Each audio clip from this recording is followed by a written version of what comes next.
Hello, everybody. You've probably seen a lot of me this morning. I did a lot of paneling and a little improv paneling to help out, but I'm Linnea Katz. I am the current president of the Furry Writers Guild, and we come to you live from my comfy spot on my bed. And yes, the most prime location. And I'm here today to share with you all a little bit from my recent book. It's called What Makes a Witch? And I wouldn't be doing my job as guild president in general if I didn't tell you to check out The Dealer's Den if you end up liking this reading or a little discussion about the book, because Weasel Press, who published the book, has a sale ongoing for it. And if you live in Europe, Fuchsial Swarm, I'm really hoping I'm pronouncing that correctly, also has a sale running because of Furry Book Month. So there's just no reason to not get yourself this little awesome book about magic and identity. All right. Before I begin rather quickly, just a brief warning, I'm not going to probably read quite as much as Madison did on her reading, although that book is wonderful and I I've heard parts of the reading before during her launch party, so I'm very excited for a chance to read it further. But my book contains content warnings in general, and today's reading will cover some small themes of addiction. So, if that is something that is just a bit too much of a trigger for you, I just wanted you to know before we began reading. So, with that in mind, we're going to take a brief moment to, just in case someone needs to mute something, do whatever. I'm going to give you the blurb from the book. Greer is a young rat thrown into a cruel world. Living on the streets, he finds sanctuary with Mistress Addison, a witch and enemy of the Grand Coven. If only women can control the power of the ley lines, Mistress Addison defies those rules and agrees to take the young rat on as her apprentice. Starting his journey, Griff finds himself learning for more about his own identity than how to cast spells. With that in mind, and hopefully with a rapt and excited audience, let's give you a little preview of Chapter 1. Greer groaned, a weak and pathetic sound drowned out by the many footsteps stirring dust and the cacophony of conversations found in the lower market. The hard ground offered as little comfort as the stone wall he found himself curled up against. Even if someone had heard the sound, no one would have paid him any mind. He had learned during his first days of begging that he would simply be laughed away. Those he had tried to ask may not have been cats, but the hares, marmots, and gophers still considered themselves too high of class to be seen interacting with a rat. Not to mention a rat in the ridiculous attire he had been forced to run away wearing. Greer also knew that there was no hope to be had with his own kind. Most rats considered every mouth but their own competition. With limited food, adults would often eat before the children so that they may be strong enough to work for more, or so that they could scrape together just enough for a fix of addictive poppy wine so many pups rarely were seen laughing or playing. Most sat quietly, ears downturned, the tails of those who walked trailed in the dirt to conserve any bit of energy that they had. Even if the desperate culture of his brethren wasn't an obstacle, he was positive his father would have told anyone who would listen of his son's shame. He had even attempted to scrounge in the garbage of several restaurants before the feline guards had run him off with threats of violence. Even the trash of the higher class seemed to be too good for rats like Greer and their eyes. While their species were different, they all walked on two legs just the same. Greer didn't understand why it mattered. After the first days, the pain in his belly had lessened, but Greer became worn and listless. The relief he found was only temporary. The pain quickly came back with a vengeance when his incredibly limited stores of fat had been eaten away. So there he sat, exhausted, attempting to distract himself by listening to the numerous exchanges taking place around him. While the fog of malnourishment clouded his mind, squeaking tones of a begging shopkeeper managed to break. My apologies. I thought they were one of the coven. Greer tilted his head towards the sounds, spotting a steer-looking hare, a large footpaw tapping impatiently in the dirt as she stared down a frazzled marmot in front of his stall. Her fur was a mottled brown that looked light compared to her black as night. Seeing how fine the cloth was with its accents made of an equally black, there could be no mistake. This woman was a witch. Anyone can wear a gown. That so-called witch you have sold to has been exiled from Eastaf by the Grand Coven. Yes, Mr. Charlotte, please forgive me. The hare's foot increased its tapping pace as she glared down at the shopkeeper. Greer knew the members of the Grand Coven held much sway in the kingdom as sworn protectors of the realm. Witches did not often come to the slums, and he had never seen one that was a rat like him. Witches would take worthy apprentices to pass down the arts, with those deemed worthy more often than not coming from the upper class. I may not be swayed, or I may be swayed to not mention your indiscretion to Mistress Elizabeth if, in return, you tell other merchants that this woman is not to be trusted. She always walks with that gnarled wooden walking stick. She's easy enough to spot. It's not like we have many ferrets living here, either. Yes, Mr. Charlotte, I'll tell anyone that listens. The merchant bowed his head in reverence to the hare who stood before him. Greer the rabbit, who had her ears turned back with concern. See that you do. She quickly turned to walk away from the marmot, who kept his head bowed until she was far from his side. Greer puzzled over the interaction.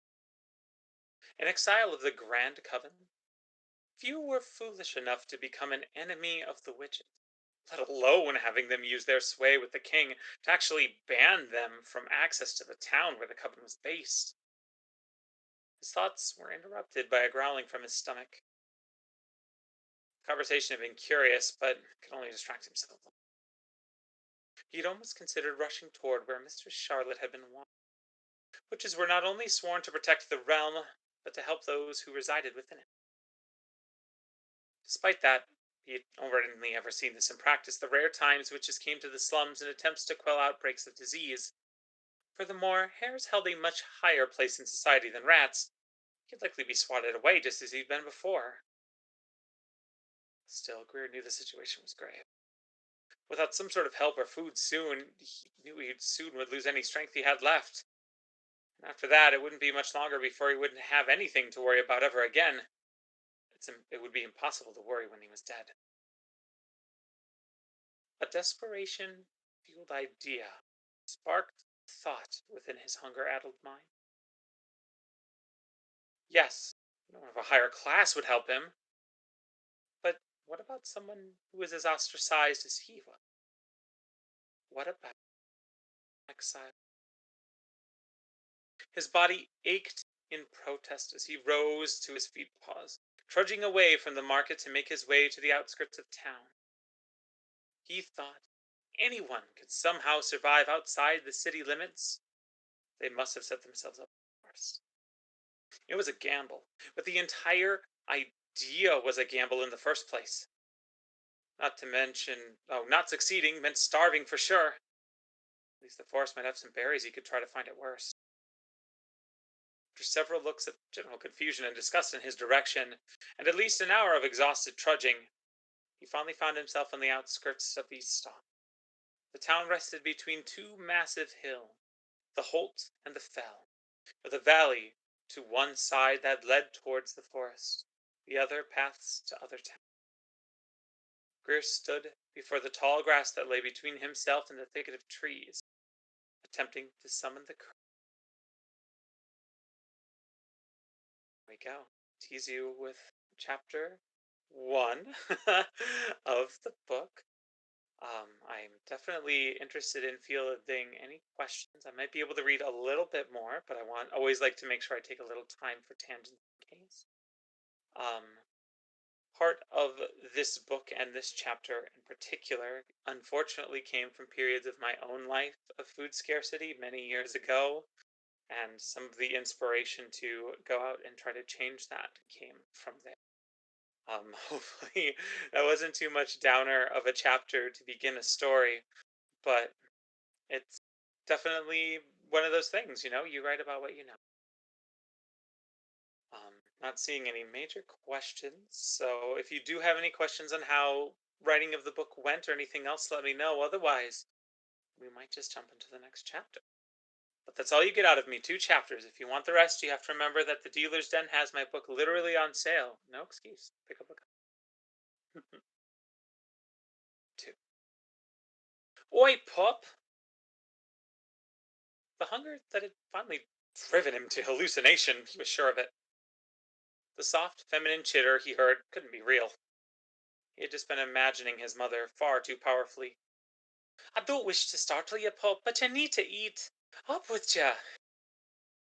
Griff felt his body shake gently. Eat? Wait, where was he?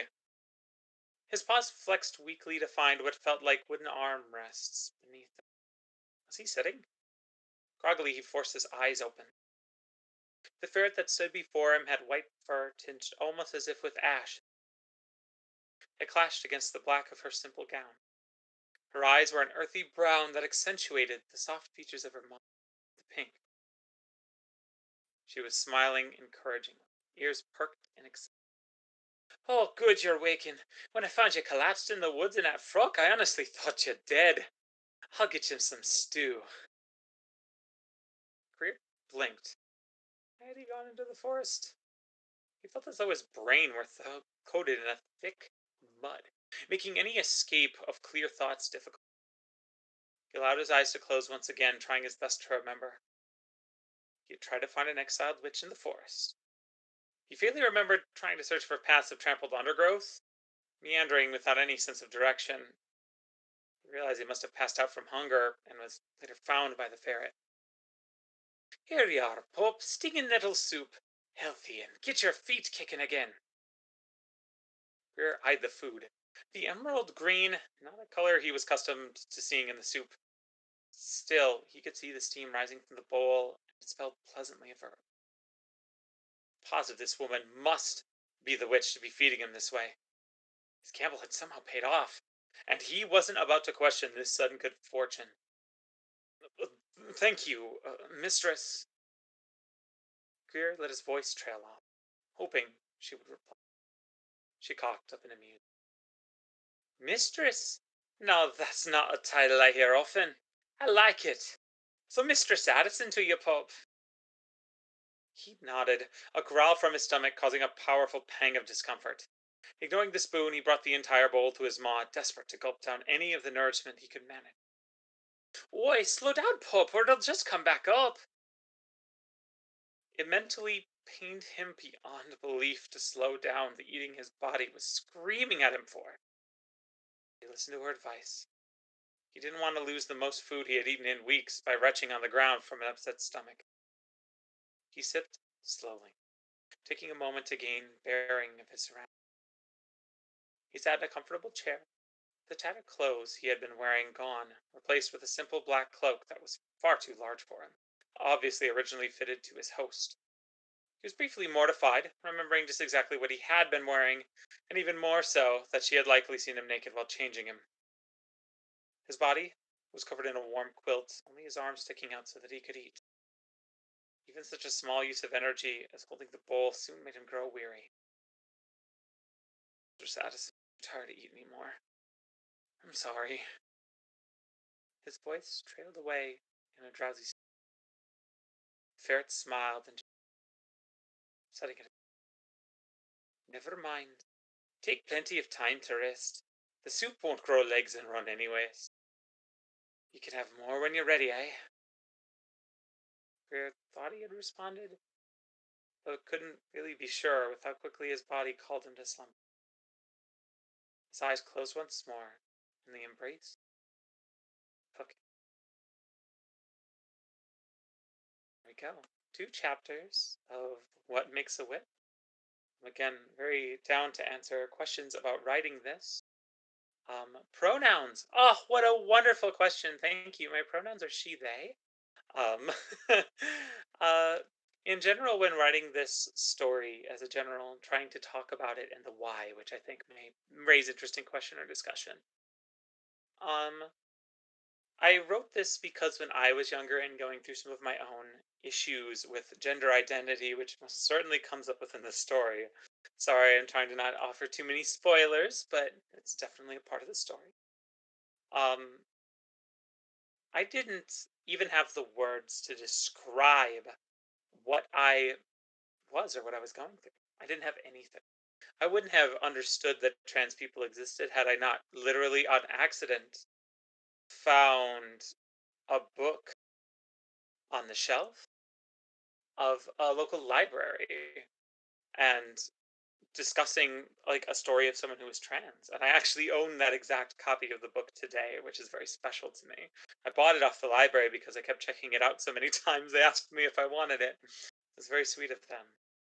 But I wanted something that you could either read as a middle grade reader and would be short and accessible, yet fun enough for anyone to pick up, while if you're an adult or my age or anything else, you could also just enjoy a really good, pretty affirming, positive story about magic, witches, and identity. And let's be honest, with a certain author ruining a wonderful story involving magic or whatever for so many people recently, seemed like a wonderful idea.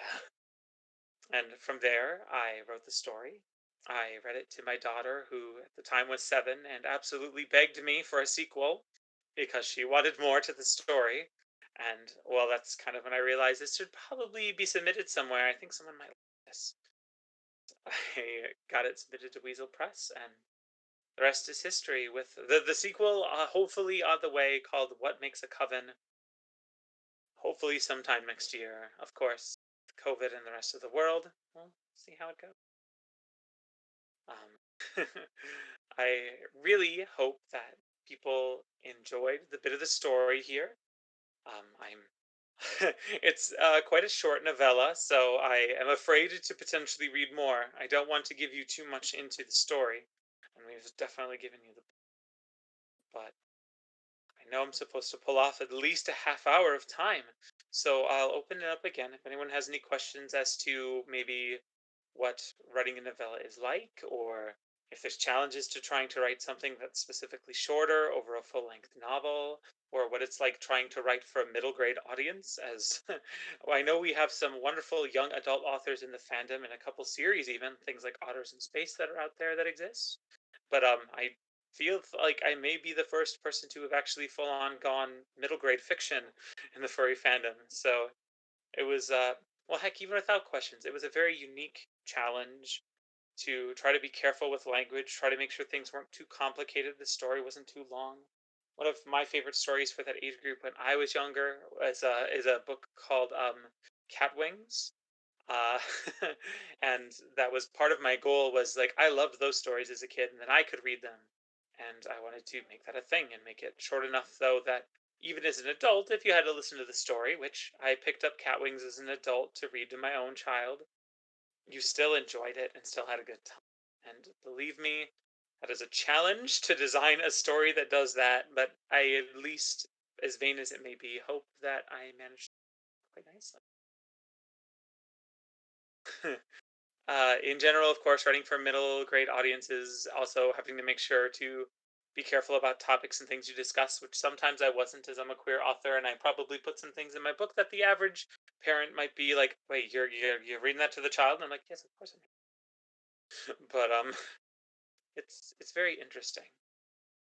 I really hope if you enjoyed those first 2 chapters and you're interested to see what happens with Greer, which I promise is a wonderful story, you will check out the Dealer's Den. Again, Weasel Press is selling this in the States, and if you want it in Europe, Fuchsia Swarm has it in stock, and they both have sales, so there's literally no better time to get the book. And I'll say, of course, if you do get the book and give it a read, please leave a review wherever you can leave reviews. I cannot tell you how much that helps as an author and makes me feel awesome. Even if you absolutely hate the book, I'd rather hear about it so that I know how to make it better in the future. I feel a little bad as I thought the reading would go much longer, but I feel like that's about the amount of time for me. So, unless I get a last minute question of some kind, I will pass this off to the wonderful musical stylings of Cassidy Civet. with the next wonderful panel being by the publisher of the book. Ah, how perfect. I have to thank Artie again for his amazing scheduling.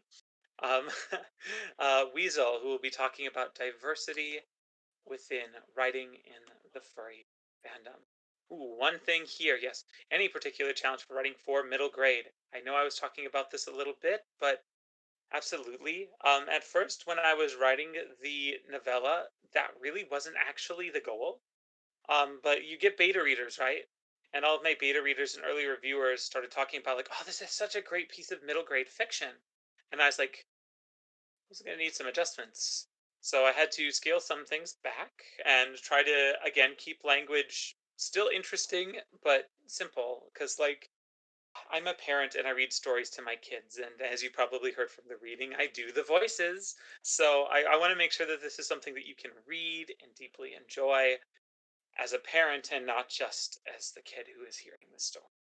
So maybe that is a more personal thing on my end, but that was probably the biggest. I wanted that.